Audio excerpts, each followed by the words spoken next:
Welcome to LAPUx Lessons. This podcast is a growing collection of conversations with thought leaders in the online professional development space. Here at LAPU, our award-winning team strives to create world-class online learning experiences that put humanity back into learning.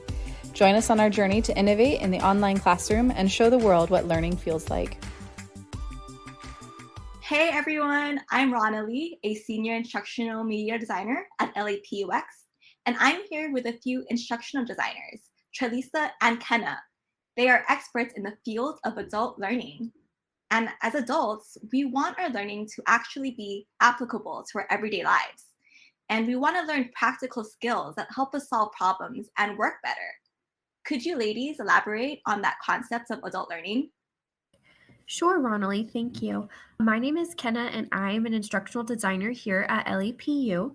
And I think that as adults, we really are self-motivated when we go into learning opportunities, whether that be in professional development or entering a traditional school program. And I think because of this self-motivation, we really yearn for that just-in-time training for whatever it is that we're looking to master, and the ability to practice our skills before we actually have to apply them in our personal or professional life. Trey, do you want to add anything? Sure.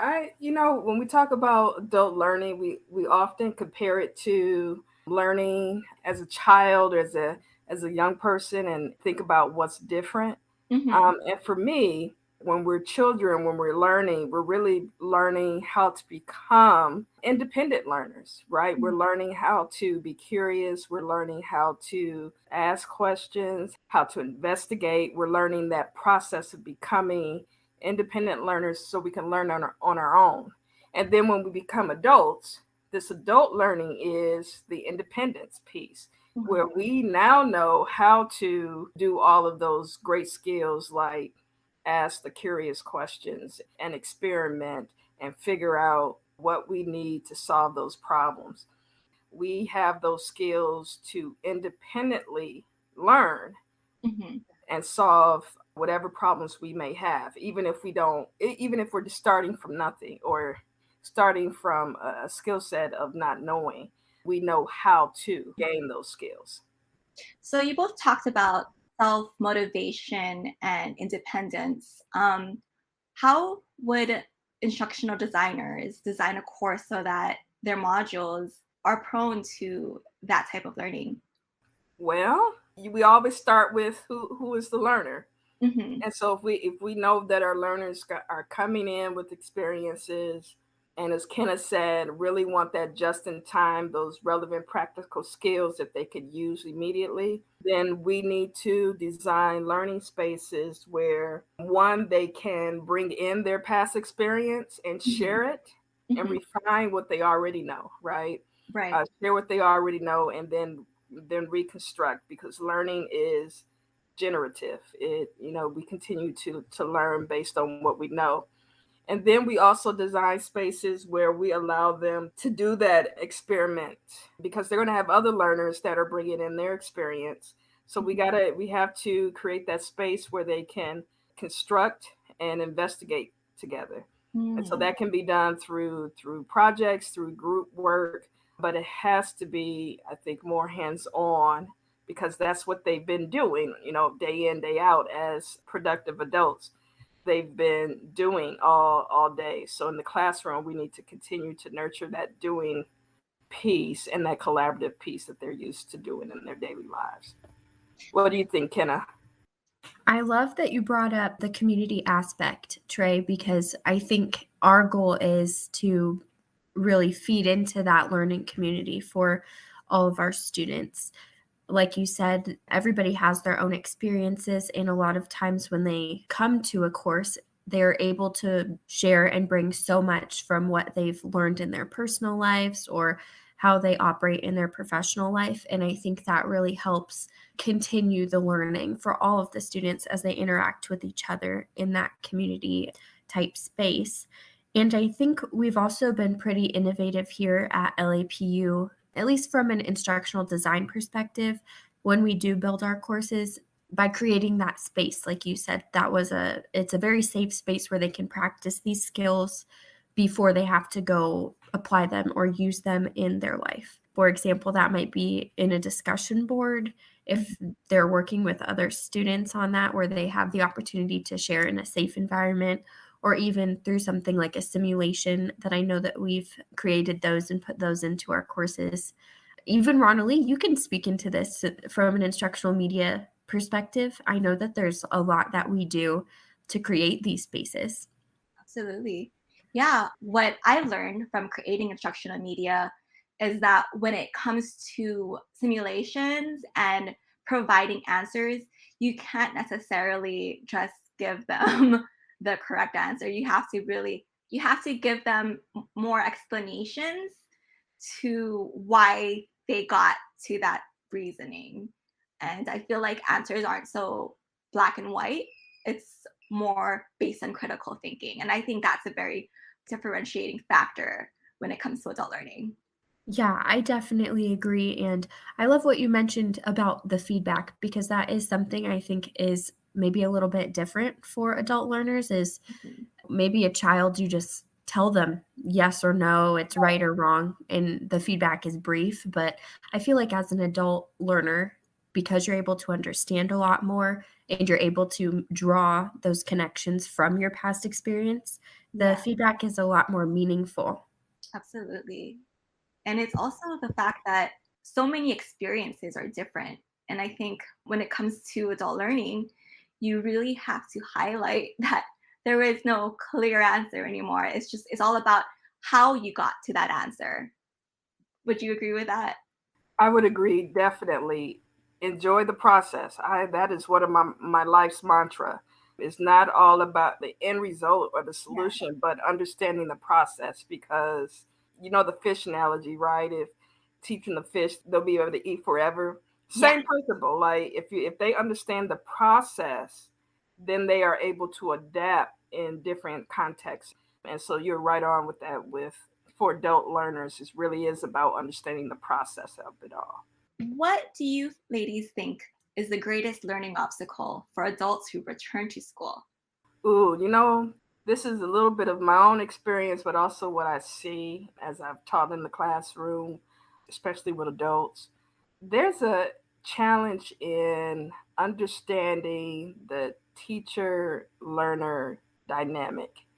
And it goes again to like, right, our K-12 experience, there really was a hierarchy. The teacher had a elevated position because of their experience and their knowledge, right? As kids, we're really learning. So we lean on the teacher to have an elevated position in the classroom. Well, for adults, that's not quite the case, or should not be the case, right? Especially when we're talking about independent learning, that they're coming in with a wealth of knowledge and experience. Sometimes the dynamic changes or should change in the classroom. The teacher is there to facilitate at that point, right? If we're talking about understanding the process and not the solution per se, the teacher is really in that position to facilitate, as opposed to some very different dynamics in the K-12 world.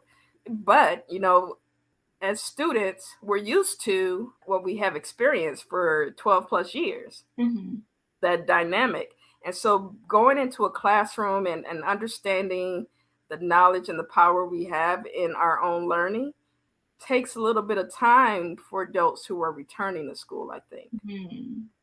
Because there's a different dynamic. We're, as an instructor, as faculty, we know you're coming into the classroom with a wealth of knowledge and experience, and we want you to share that and not just consume everything, but also produce and share as well. It's really a different dynamic. Do you want to add on that, Kenna? Sure. Just thank you so much for sharing. I can see how that could be difficult for not only the instructor, but for the students to kind of build up that courage to come back into the classroom and really take advantage of all of the learning opportunities that they have. But I think that one of the larger obstacles now as well, it may also be the role of technology in education. for some adults who are returning after being away from the classroom for a long time, I think it may be difficult for them to start online learning and really feel comfortable at first, especially if they're not, super familiar with technology, or if they don't have a technical role somewhere. If they're more hands-on in their job, it might be really difficult for them to get the most out of it.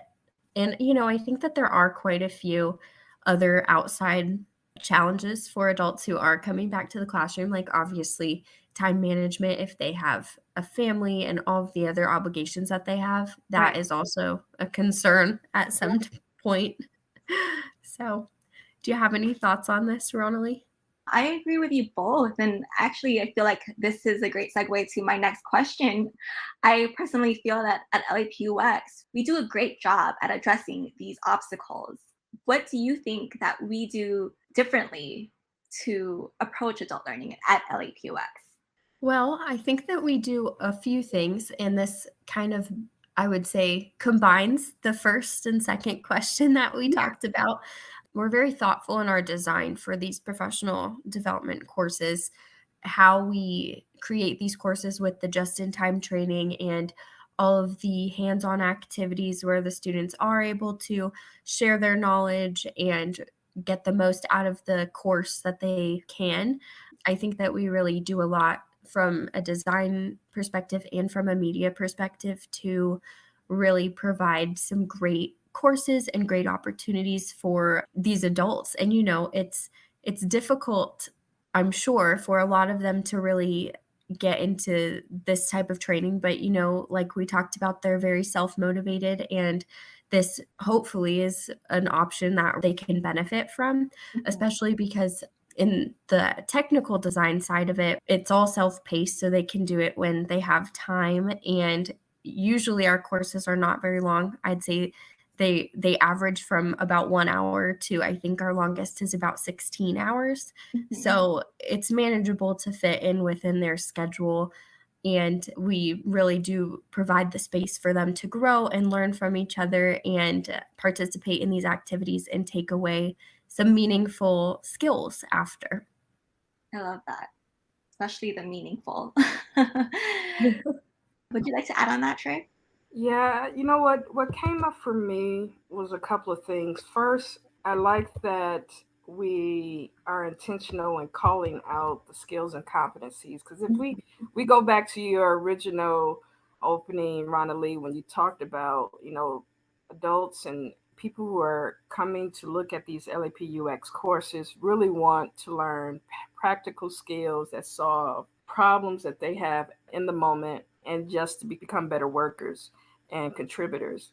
And to do that, I think, we have to be explicit in what we offer, and calling out competencies and skills and tying it into how that's going to help people, how that's going to help you as a person, as a contributing member to your team is good. First of all, because I don't think we do enough of it.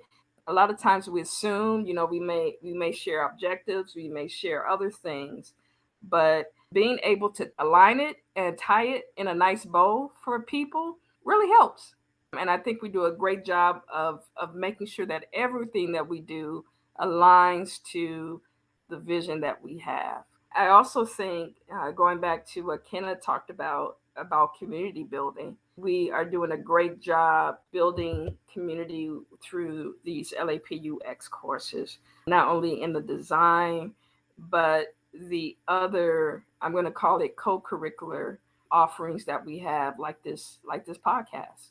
This is part of that community building where they can stay connected after the course, before the course, during the course, right? So coming up with those innovative ways to continue to connect with the learners and adults throughout their experience with LAPUx is very, very innovative and being done very well by our team. Thank you, Trey, and thank you, Kenna, for sharing your experience and expertise on adult learning. Thank you. Thank you for having us. All right. Talk to you all soon. Thank you for listening to this episode of LAPUx Lessons. We hope you had fun learning something new today.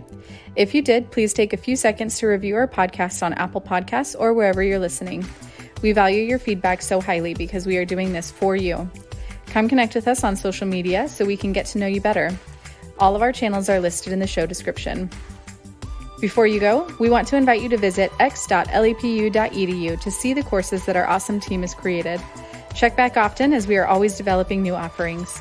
Or you can subscribe to this podcast where we will announce and feature new courses as they become available. That's it for this episode. Thank you so much for tuning in, and remember, this is what learning feels like.